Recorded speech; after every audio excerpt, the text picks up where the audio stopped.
This is not a topic I normally talk about, but it's something that I found very interesting that I could sort of plug in our company without just talking about our company the entire time. And so the topic that I'm going to talk about tonight is building for climate resiliency and the insurance play around that and what we're starting to see in the space. And from my perspective, some of the dynamics that we're seeing in North America, which obviously has a lot of different building environments. So I think we can all agree that the climate is starting to put at us different events on a much more frequent basis.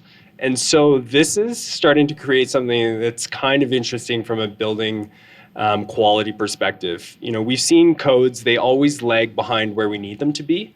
And so we're starting to see a bit of a demand from customers and clients on demanding more resilient materials. I can't tell you how many times I've been in meetings and someone tells me I want a fireproof building or I want something that's flood-proof. Like I'm tired of evacuating. That's an interesting concept because most of the building codes are centered around human safety and just sort of surviving the event long enough for us to escape and get to safety. The idea of these structures having to withstand the event and then being a place that we can return to safely afterwards with minimal remediation work is sort of a new concept. And that's where I think we're going to end up having to see a lot of the codes change, is because we can ill afford to continually rebuild entire communities, especially when we're looking at the carbon accounting of the built environment. You know, we're not accounting for having to build structures 2-3 times in a decade. This is something that's closer to home, and I think we can all relate to, that there now seems to be a smoke season. I moved to Calgary in 2010. I don't remember seeing smoke until maybe the last 5-8 years. And now it's sort of this expected event where it's like, okay, when's it going to happen? When's it going to happen? Gives us all anxiety, and we all see it on an annual basis. And really, until it sort of touches the community you're in or the house you live in, you're kind of aware of it, you're frustrated by it, but you don't really understand that the way that we build structures today, the way that firefighting occurs in urban centers is when the fire truck shows up, the first thing they do is start sprinkling the houses next to your house. They've already written off your house. It's just basically asset management control. And that can be sort of devastating if it's your house that's on fire. And so I think this is starting to lead people to say, hey, construction doesn't have to be this race to the bottom as far as cost. And, we all want the fine finishes of our interior, but I think people are going to start to pay attention when they see, communities that are mostly wood built or with the base materials all gone after an event, and then the person who's building with ICF, concrete, different type of resilient materials, their house is still there, still available for them to return to. So resiliency. I'm a material scientist, but I get pulled into sales calls literally all the time. There's two things that I can always tell on people's faces, which is when you say something that has a higher standard of product, whether it's resiliency or green, people, all they see are dollar signs. And so when you're competing in an open bid process and you're thinking, oh, I'm going to need to try and win this person's mind, and oftentimes I'm not even talking to the end occupant, I'm talking to whoever's building it, it always does come down to cost. And that's the reality of construction. But one of the things that, we've seen in our business is that there is a demand if you can get to someone who's in control of the decision making and is an end user of the building. And whether it's from experience or whether it's from, a demand of higher performance and quality, they are interested in hearing what you have to say about these higher resilient materials, and they're not just going to focus on cost and price. And definitely that's something that I've seen shift since we've started our enterprise just over the last 3 years. One of the interesting things that we've also seen is around insurance. And I jokingly show this slide, but insurance is a bet. We all can agree that our insurance prices have gone up dramatically. Most of us have not made a claim. What the heck is going on? And the reality is that they're making bets. And unfortunately, over the last little while, these bets have not worked out for insurance companies. People, the loss provisions, they're much worse. And insurance in some parts, and we do a lot of business in California, is becoming unavailable in certain areas. They've just decided, based on recent models, that your house and your property is too likely to burn down. And so we're no longer going to provide you insurance. And so what are the effects of that? You have to go renew your mortgage. You can't get insurance on your property. You can no longer get a mortgage because the bank is ensuring that your property has value. This also comes to a difficulty of trying to resell your property. If you can't insure it, what is the actual property value? And so insurance used to be this thing that we all had that, was there for the rainy day and was going to be available to us. It might not be available to us in the future. And so the onus of your property, existing through these events is going to become your problem. And so all of a sudden, the need for resilient materials and maybe that extra cost premium is the choice of having a building or not having a building if something happens. And so we've seen that as sort of a unique dynamic playing, particularly in California, and sort of guiding some of the consumer choices for more resilient materials, mainly around cement.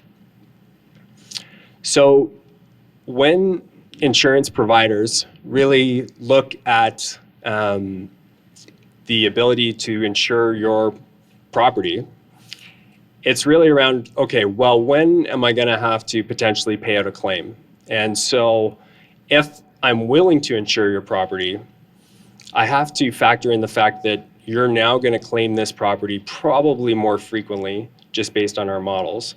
And so for me to account for that, I'm going to have to charge you a higher premium, and then I'm going to have to take that money that you're paying me and hope that I can invest it and cover the cost of any potential losses in the future. And so that really becomes a question of where you're located in the world, how risky an area you're in, and then all these factors fly into your final premium number, which can be 200, 300, 400% above what it was 5 to 10 years ago with sort of new models. And this mainly is a result of the fact that we're seeing much more extreme events on a regular basis.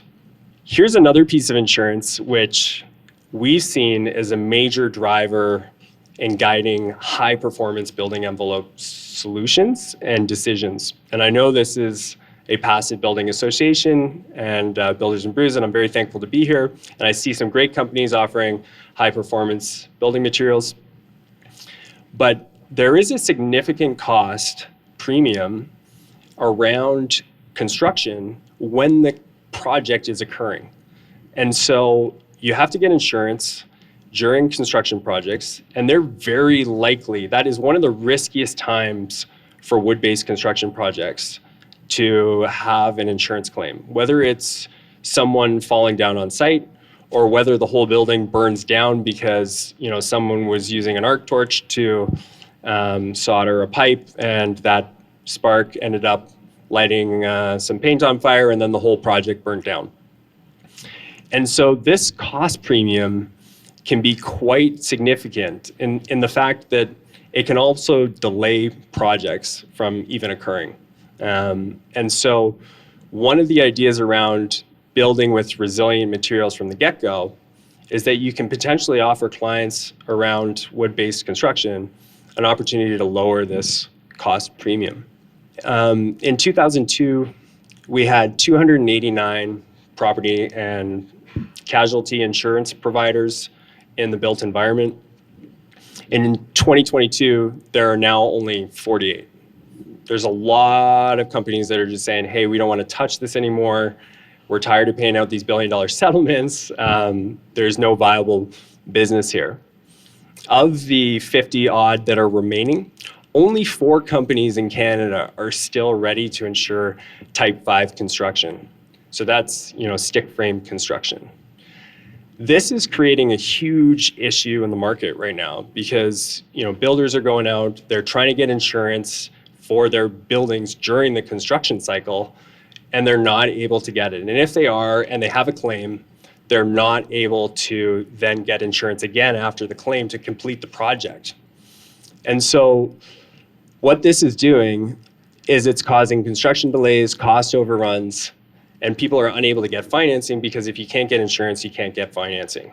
And so if we can sort of marry wood-based construction with more resilient materials during the construction phase, then we can really provide a solution that I think not only has a cost savings that you can apply to the extra material costs, but a time advantage to making sure that these projects get over the finish line.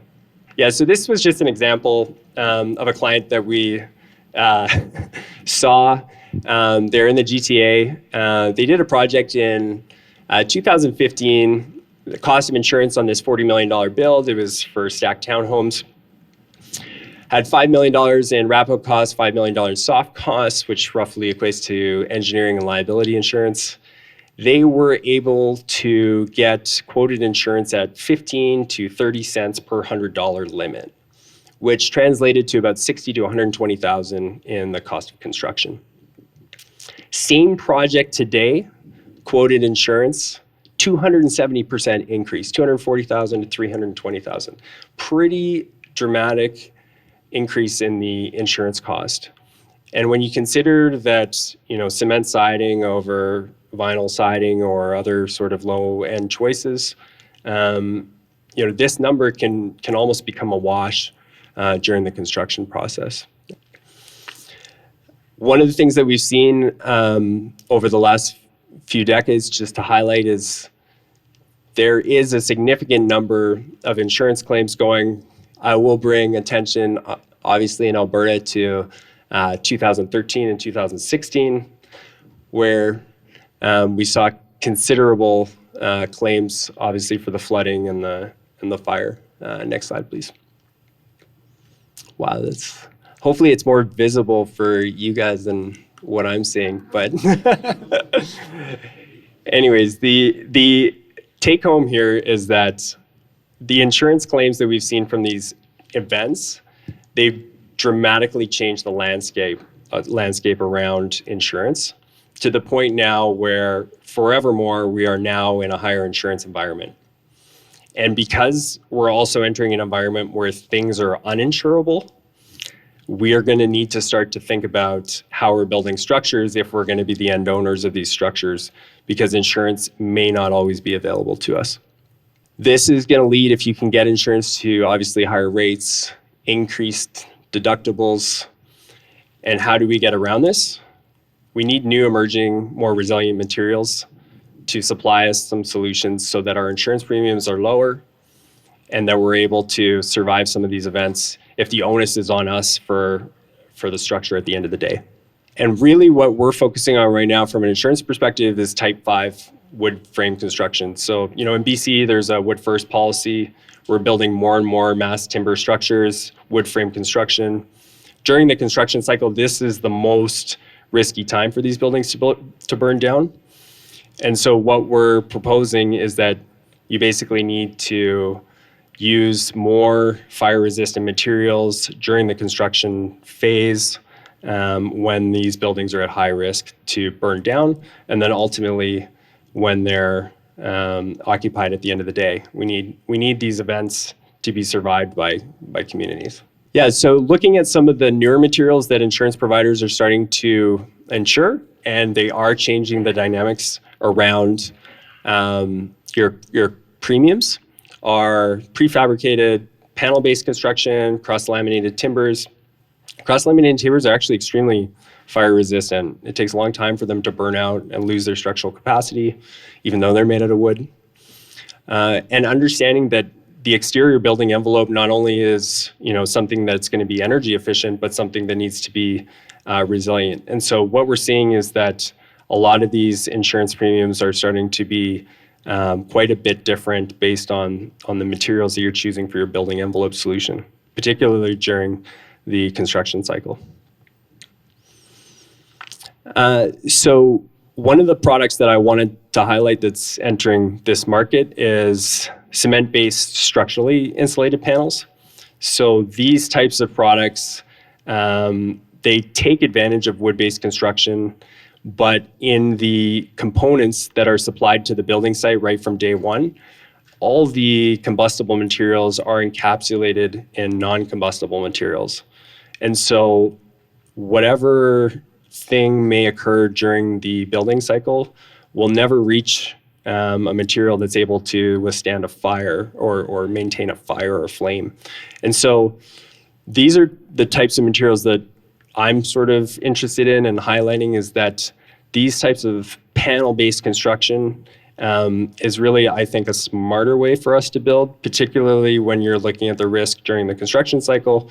But then afterwards, when you're looking at, a fire coming through and you have cement or other cementing solutions as your exposed layer. One of the projects that I was involved in was in Angels Camp, California. So Angels Camp is in what's designated the extreme fire area of California. You can't build in that area without a WUI designation, which is basically that you can withstand a forest fire. This particular area is extremely unique because they predominantly use Allstate insurance, and Allstate has such complicated models that on one side of a block, you'll be able to get insurance, and on the other side of the block, you will not be able to get insurance. And so this is making a lot of, inroads and sort of, how are we going to build in the future? Now my house is worth much less than my neighbor's house. It's on the same street. I don't understand. And so people who have never experienced a fire before are starting to care because they're going to renew their mortgages and they can't get them at the same rate. One of the major things around fire construction too is soffits. If you have soffits, typically embers get sucked up into your roof, and your cotton candy type insulation gets lit up, and then it's sort of game over. These types of panel-based roofs, they have no dead airspace in them and no soffits. So it's just showing how building science is evolving to have to supply more resilient solutions.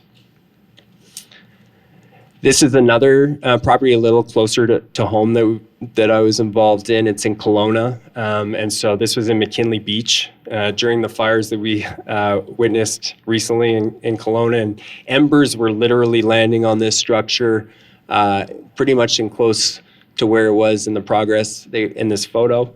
But again, totally cement-based building, not an issue, even though the earth around the structure had lit on fire a few times. There's many ways in which we need to build structures to combat fire, including controlling the ignition zone around structures to make sure, we're not planting those beautiful trees that we want to right next to the window because they can catch on fire. Last example I wanted to show, this is a project I was involved in, same product. We built it for Category 5 hurricanes in the Bahamas.